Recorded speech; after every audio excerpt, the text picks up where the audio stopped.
अस्सलाम वालेकुम। क्या आप इन अजीम सुरमाओं से वाकिफ़ हैं जिन्होंने अपनी ज़िंदगी का हर लम्हा अक़ीदे ख़त्म नबूवत के तहफ़्फ़ुज़ के लिए वक्फ़ कर दिया? आइए तारीख़ के इन सुनहरे चेहरों पर नज़र डालते हैं। बातिल ने जब नबूवत का झूठा दावा किया तो उम्मत के सुपुर्द दीवार बन गए। पीर मेहर अली शाह ने मिर्ज़ा कादियानी को इल्मी मैदान में धूल चटाई, उसे भागने पर मजबूर कर दिया। फिर मैदान अमल में गूंजी सैयद अताउल्लाह शाह बुखारी की ललकार, जिसने अंग्रेज़ों के ऐवानों को हिला कर रख दिया और लाखों मुसलमानों के ईमान को फितने की आग से बचा लिया। और पाकिस्तान की तारीख का वो यादगार दिन 7 दिसंबर 1974 था, जब मुफ्ती महमूद शाह अहमद नूरानी की जद्दोजहद से पार्लियामेंट ने कादियानी को गैर मुस्लिम करार कर दिया और हक का परचम बुलंद कर दिया।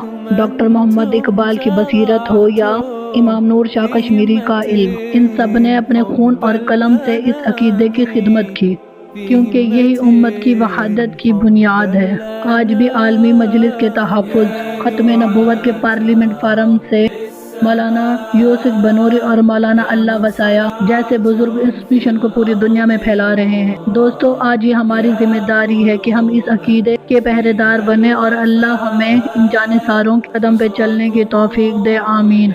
ये वीडियो अच्छी लगी हो तो सदक़े जारिया समझ के दूसरों को शेयर करें और कमेंट्स में ख़त्म नबूवत जिंदाबाद लिख दें। जज़ाकल्लाह।